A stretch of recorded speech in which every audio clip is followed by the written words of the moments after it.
friend of mine at work let me borrow an album that I wasn't familiar with, but I was blown away when I listened to it. This is Skinny Puppy. Come in and have a look.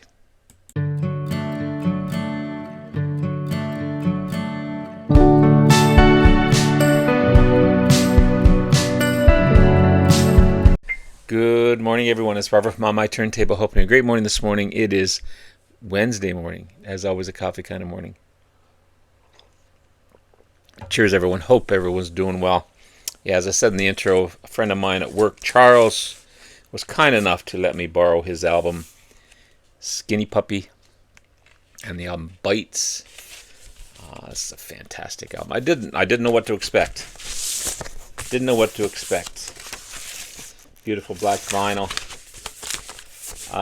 But I ended up loving it so much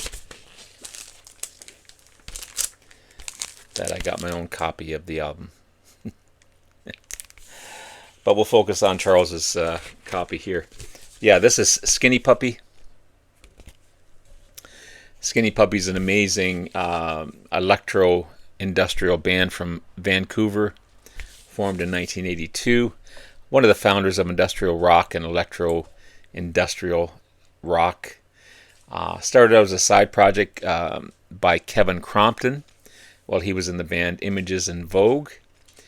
In Skinny Puppy, he goes under the pseudonym of cEvin Key. Plays bass, guitar, synthesizer, sequencers, tapes, samplers, treatments, acoustic and metal percussions and drums. He got so involved that this became a full-time project for Crompton.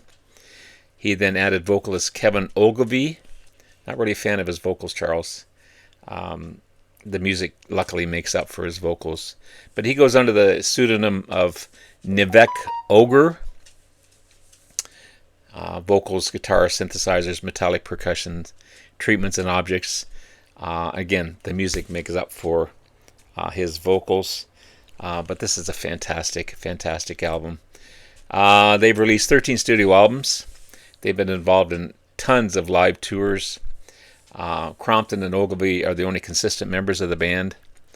Other members included Dwayne Gottel from 86 to 95. Unfortunately, he would pass away in 95. Dave Rave Ogilvie, he was a producer and associate, not a relative of Kevin Ogilvie. Bill Lieb, he went under the pseudonym of Wilhelm Schroeder. Mark Walk, a bunch of guest musicians, including Danny Carey being one. They signed to a Vancouver label called Network, Nettwerk, and they released a debut EP, Remission, in 1984. And they developed into a cult following, which is really cool. I can see that. Their music fuses together elements of industrial music, funk and new wave and electro music and rock, and they make full use of sampling. I mean, this is a hypnotizing album for sure. They became known for their theatrical horror-themed live performances and videos.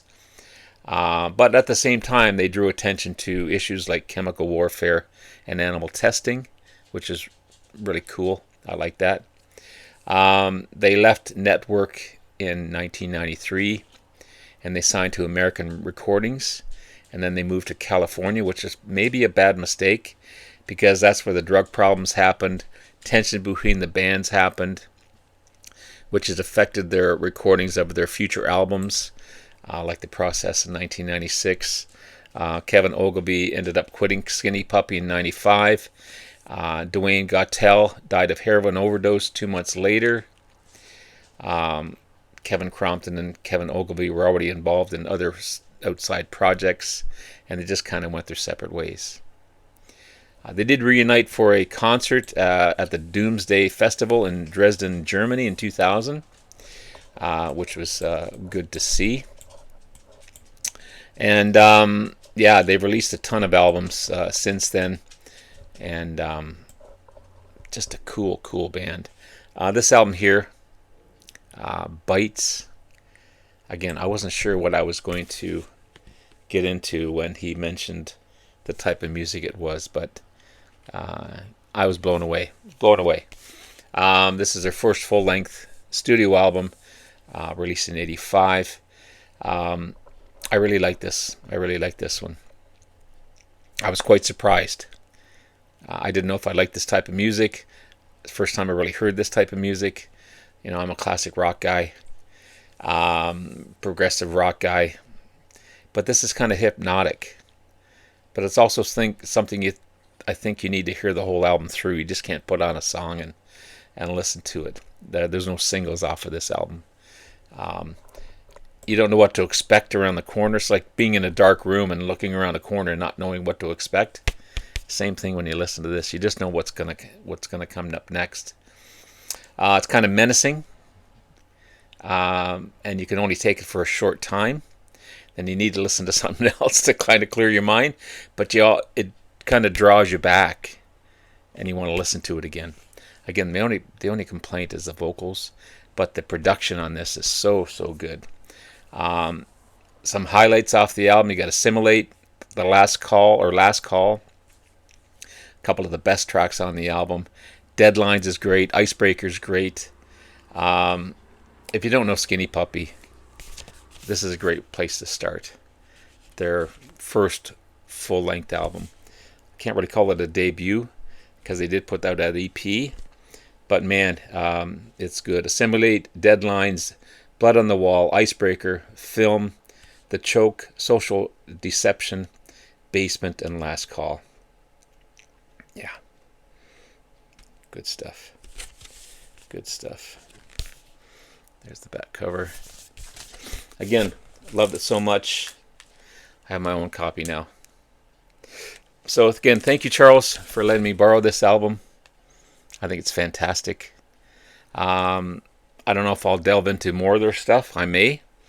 But for now, I'm going to enjoy this one and take it in little bits at a time. Have yourself a great rest of the day, guys. Love you all. We'll talk to you again soon. Bye now.